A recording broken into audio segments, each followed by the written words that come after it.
But the reality is that game after game, I think that the team is increasing, performing well, and we need to get that point of consistency and be more solid to not to make mistakes.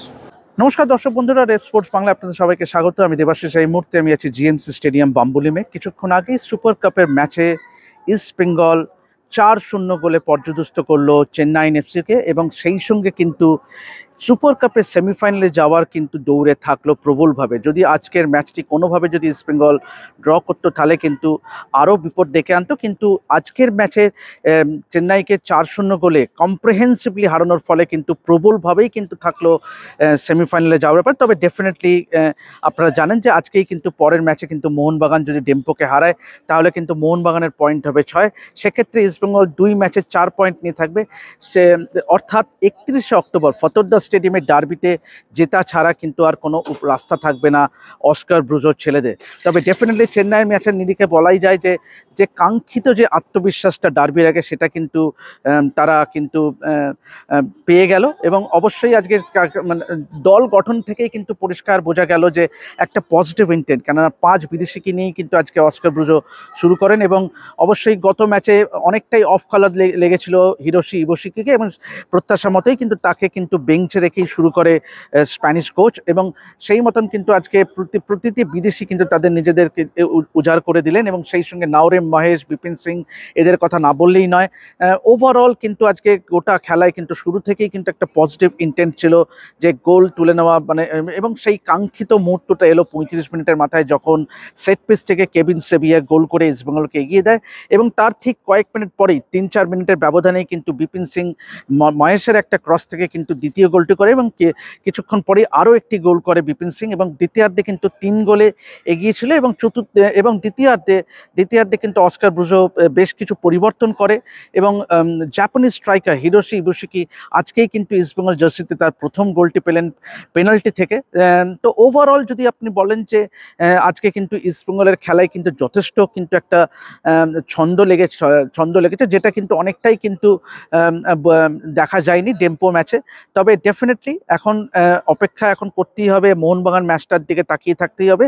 তবে মোহনবাগান ম্যাচের ফলাফল যাই হোক না কেন, মোহনবাগান যদি ডেম্পোকে হারাও, ইস্টবেঙ্গলে কিন্তু তাতেও কিন্তু ইস্টবেঙ্গলে কিন্তু শেষ চারে যাওয়ার একটা সুযোগ থাকছে, provided they go on to win the derby on 31 October.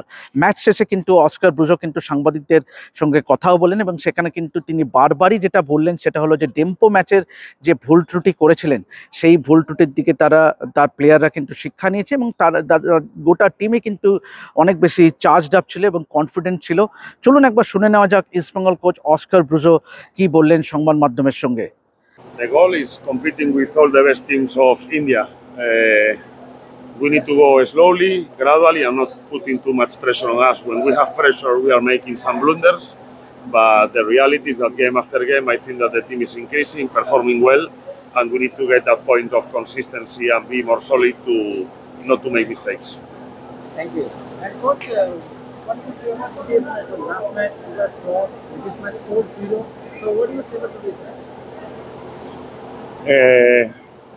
Performance-wise, actually, I don't see a lot of differences. As I say, in the game of Dempo, we started very well 30 minutes, but after they scored the first goal, the team was shaky. We totally lost the control of the game. We reacted very well in the second half, and with the 2-1 again, we thought that the game was done, and we lacked competitivity. Today, the instruction is with 1-0, we go for 2-0 to 3-0, or we are fully concentrated and be solid and try to do this. Or in football always happen that you can be the best team, but if you don't close the game on the due minutes, in the last actions of the game, it can happen what happened in the last game. But now I think that the confidence level of the team is again back, and we are willing to play the derby and try to go through. Coach, Hamid is slightly off color today. So before derby, do you think he can worry for you? I have a different view. If you are thinking about the goals and the chances created, I agree with you. But if you see how he held the team in the team pressure, the commitment, how he was activating the second line of pressure, he was fighting every ball, recovering a lot of balls. So, from the attacking point of view, we expect goals from the striker, but from the team combination, the team pressure and the effort that he put in the pitch today, I think is remarkable. What's the fact that you will be playing in Fatodha Stadium and you played your last 2 matches here? but against Mohanbagan on 31st October, we will be playing in Kotoka. And Mohanbagan have already played, will be playing 2 matches there. So, will it sort of something, it came out some sort of advantage? Well, you know what happens with this team, no? Sometimes there is a different treatment of all things, but what I can say is that all the talks and all the noise that is around this team, it only makes us stronger. So we are not gonna think on the conditions of the training pitch, on the conditions of the broadcasting, on the conditions. Everybody has spoke about that. That is factors that we cannot control. So if we are having all this kind of treatment, what I can say is that we are gonna bounce stronger, because we know that there are some interests and some dark forces that always are against East Bengal. So no problem. We can play in Fatorda, we can play in a cow pitch, or we can play wherever, that we are going to give total competition to Mohanbagan. এভাবেই দেখতে থাকুন rape sports Bangla, এবং super cup থেকে যাবতীয় update পেতে অবশ্যই চোখ রাখুন আমাদের চ্যানেলে। আমি দেবাশিস আপাতত সাইন অফ করছি বাম্বলিম থেকে।